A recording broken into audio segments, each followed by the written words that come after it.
కోసం ఏం చేయగలం, ప్రజాసేవ కోసమనే నేను 7 నెలలు మొత్తం రాష్ట్ర వ్యాప్తంగా తిరిగాను. దాని తర్వాత నాకు అర్థమైంది ఒక విషయము, ఆ పార్టీలో వైఎస్ఆర్సీపీ పార్టీలో ఉంటే ప్రజాసేవ చేయలేము, మనకి బానిసత్వం తప్ప ఏమీ మిగలదు.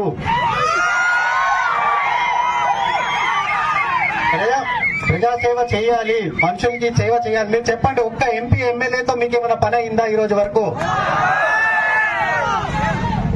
వాళ్ళు ఏమి, ఎక్కడ ఉన్న వైసీపీలో ప్రతి ఎంపీ ఎమ్మెల్యే ఆయన కాలి కింద చెప్పులే, ఆయన ఎక్కడ వదిలితే అక్కడే ఉండాలి, మళ్ళీ వేసుకునేదాకా అక్కడే ఉంటారు, వాళ్ళతో ఏ పని అవ్వదు.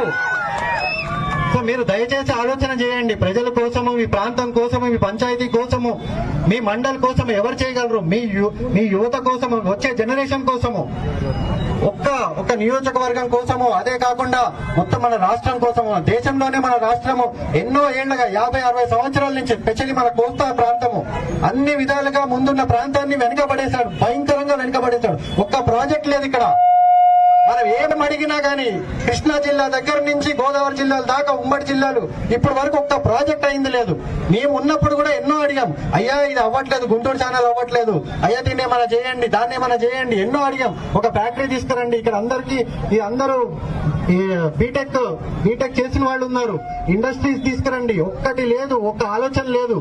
ఏమన్నా అంటే ఒక బటన్, ఆ బటన్ తో ఏమవుతుంది? సరే, బటన్ తో పాటు ఒక బొచ్చ కూడా ఇస్తే అయిపోద్ది మొత్తం రాష్ట్రానికి.